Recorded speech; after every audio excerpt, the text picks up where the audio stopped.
আমার নবীর রওজায় যতদিন যেতে না পারবো ততদিন আমারে দয়া করে মরণ দিয়েন না। আল্লাহু আকবার বলেন। আল্লাহ রাব্বুল আলামিন ওনার দোয়া কবুল কইরা ফেলছে। হজ্জে বাইতুল্লাহ আল্লাহর ঘরের হজের জন্য চলে গেছে। খানায় কাবার কাজ কমপ্লিট কইরা, হজের কাজ কমপ্লিট কইরা এখন মদিনা মুনাফফারার দিকে রওনা হয়ে যাবে, মদিনাতুর রাসূলের দিকে যাবে।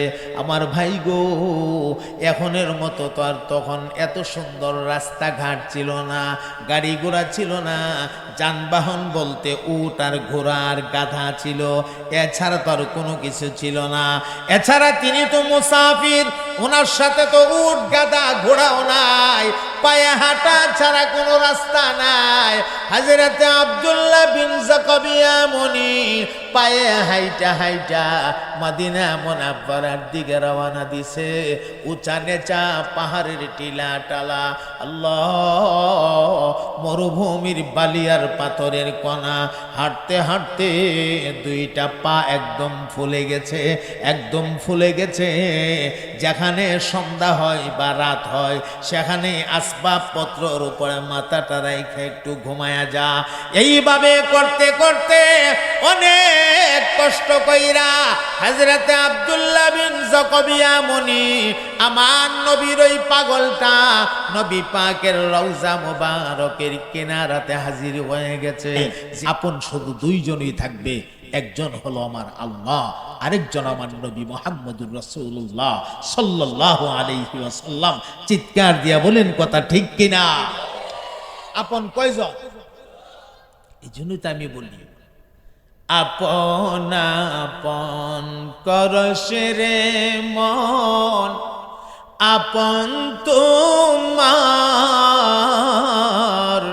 কেহ না, আপন আপন করছে রে মন, আপন তোমার কেহ না, আপন তোমার যিনি হবে, আপন তোমার যিনি হবে, শুয়ে আছেন মদিনা। চিৎকার দিয়া বলেন কথা ঠিক কিনা? আহারে যেদিন সমস্ত নবীরা পর্যন্ত উম্মতের কথা ভুলে যাবে, নবীরা পর্যন্ত নাফসি নাফসি নাফসি নাফসি বলবে, আয় আল্লাহ আমার কি হবে, আমার কি হবে। এ মুসলমান, সেই দিনও কিন্তু আপনার আমার নবী আমাদেরকে ভুলে যাবেন না। নবী আমার সাজদা দিয়া পইরা পইরা কাঁদবে আর বলবে আল্লাহুম্মা উম্মতি, আল্লাহুম্মা উম্মতি। আল্লাহ গো, আবার গুনাহগার উম্মত গুলোর আজকে কি অবস্থা হবে। এজন্য অনুরোধ করে বলি রে ভাই, প্রেম লাগাইবা তো নবীর সাথে লাগাও। কথা বলেন ঠিক কিনা? এ ভালোবাসা মানবা তো নবীরে ভালোবাসো, তরিকা মানবা তো নবীর তরিকা মানো। এ তুমি উত্তম চরিত্র দেখবা তো নবীর চরিত্রটা দেখো, নবীর চরিত্রটা ফলো করো। তুমি উত্তম রাজনীতিবিদ হইবা, রাজনীতিবিদ হওয়া নিষেধ না, উত্তম রাজনীতিবিদ হইবা। নবীর রাজনীতি দেখো, আমার নবীর চাইতে বড় রাজনীতিবিদ আর কেউ ছিল না।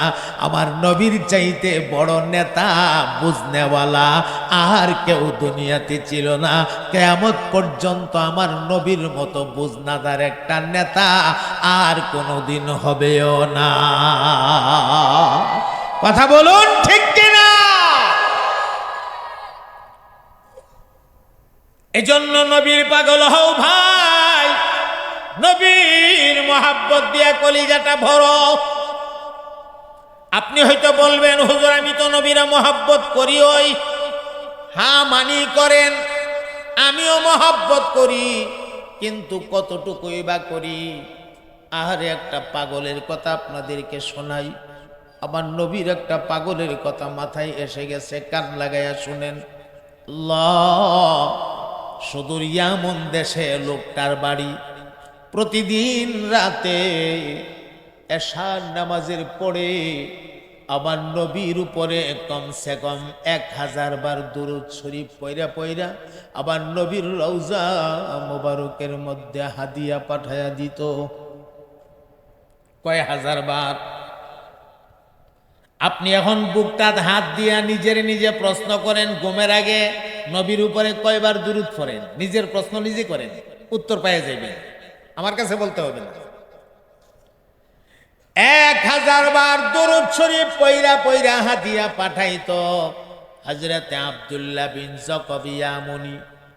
আল্লাহ, মোনাজাত দিয়া দিয়া শুধু একটা কথাই বলতো, ওগো আমার আল্লাহ, আমি যতদিন পর্যন্ত মদিনা মুনাব্বারা যেতে না পারবো গো, ততদিন দয়া করে আমারে মরণ দিয়েন না।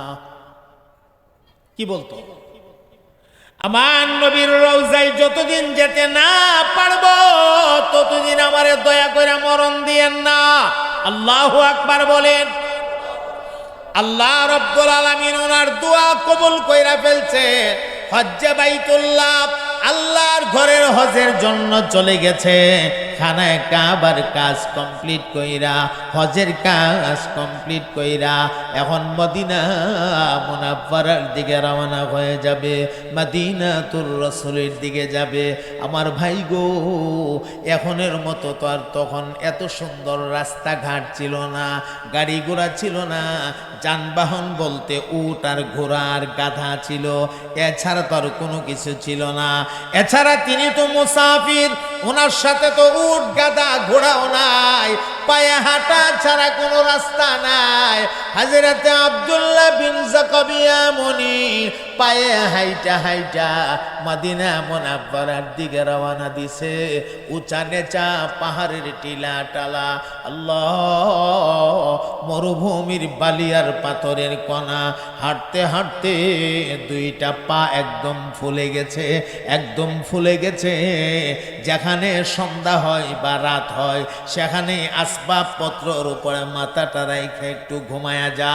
এইভাবে করতে করতে অনেক কষ্ট কইরা হযরতে আব্দুল্লাহ বিন যাকাবিয়া মুনি আমার নবীর ওই পাগলটা নবী পাকের রওজা মোবারকের কিনারাতে হাজির হয়ে গেছে। যেই লোকটা নিজের দেশ থেকে 1000 বার দুরূদ শরীফ পইরা পইরা আমার নবীর রওজাতে হাদিয়া পাঠাইতো, এই লোকটা যদি রওজার কিনারাতে যা, মনের অবস্থাটা কেমন হবে আমি কেমনে বুঝাই। রওজা শরীফের কিনারায় গিয়া এক মুষ্টি মাটি রওজা শরীফ থেকে মাটিটা হাতের মধ্যে লইয়া একবার মাটিটারে চুমু খা, একবার কপালে লাগা, একবার মাটিটারে বুকের মধ্যে লাগা, আর কলিজা ভাঙ্গা আওয়াজ দিয়া দিয়া নবী পাকের সালাম জানা। সালাম। আমার ভাইয়েরা, এই দৃশ্যটা দূর থেকে আমার নবীর এক দুশমন শিয়া, লোকটা হলো শিয়া, এই লোকটা পুরা ঘটনাটা দেখছে। ঘটনাটা দেখা হে মনে মনে প্ল্যান বানাইছে, আজকে তারে জনমের একটা শিক্ষা দিয়ে দেব। আস্তে আস্তে কইরা কাছে গেছে, কাছে গিয়া সালাম দিছে, আসসালামু আলাইকুম ওয়া রাহমাতুল্লাহ, সুন্দর করে সালাম দিছে। আমার ভাইরে, এটারে আরবিতে বলা হয় কালিমাতু হাক্কিন উরিদা বিহাল বাতিল। কথা সুন্দর কিন্তু মতলব খারাপ। দেখবেন কিছু মানুষ সমাজে আছে, কথা কয় বালা বোঝা যায় বাইজিদ বুস্তামি লাইম্মা আইছে, ভেতরে শয়তানের বাসা। কথা বলে না, ঠিক কিনা? নমুনা দেখলে, চেহারা দেখলে বোঝা না, বাবা রে বাবা, বাইজিদ বুস্তামি আই পড়ছে রে, আল্লাহর ওলি করকরি আই পড়ছে। আরে বাপ রে বাপ, এত উঁচা দামি ভাগরি টুপি পাঞ্জাবি, মাশাআল্লাহ, আল্লাহর ওলি আইছে, ভিতরটা শয়তানের বাসা। কথা কয় না, আসেনি না নাই? আহারে, অভাব নাই।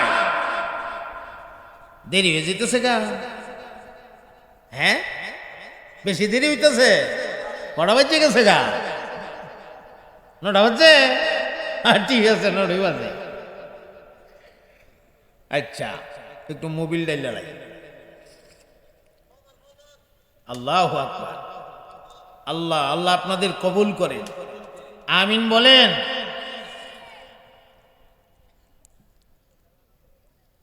শোনেন, আসসালামু আলাইকুম ওয়া রাহমাতুল্লাহ সালাম দিছে। সালাম বালা না খারাপ? এর ভিতর বালা নেই, উদ্দেশ্য বালা নেই, উদ্দেশ্য বালা। সালাম দিয়া ডাক দিয়া কয়, হে ভাই আপনার নাম কি? কয় আমার নাম আব্দুল্লাহ বিন জকব। বাড়ি কোথায়? বেলে বাড়ি এমন দেশে। কেন ভাই? ও ভাই রে, তুমি যে নবীর এত বড় পাগল আমি তো আগে জানি না। আজকে আমি পাগলের মতো একটা পাগল দেখলাম। তুমি নবীর লাগি এত পাগল, তুমি যেমন পাগল আমিও নবীর পাগল। আসো দুই ভাই মিল্লা আজকে জোহরের পরে 4টা খানা আমরা একসাথে খাই। দাওয়াত দিতেছে, দাওয়াত।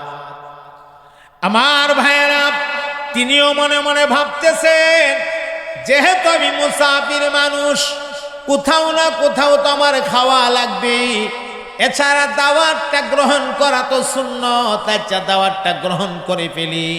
দাওয়াত গ্রহণ করে ফেলেছে। সালাতুজ জোহরের পরে লোকটা আইসা এই জায়গা থেকে আব্দুল্লাহ বিন জকবিয়া মনিরে নিয়ে গেছে। বাড়িতে নিয়া একটা ঘরের মধ্যে বসায়, আপনি একটু বসেন আমি আসতেছি। বসেন, আসতেছি কয়া গেছে। বন্ধু মহলের কিছু বন্ধু বান্ধবরে লয়ে আইছে। আসছে যে সবার হাতে দেশীয় বিভিন্ন রকমের অস্ত্র। এখন বলেন খাওয়াই তো নিছে, কথা কয় না, খাওয়াইবার লাগি নিছে। এ মুসলমান ভাইরা আমার, হযরতে ইয়ামুনি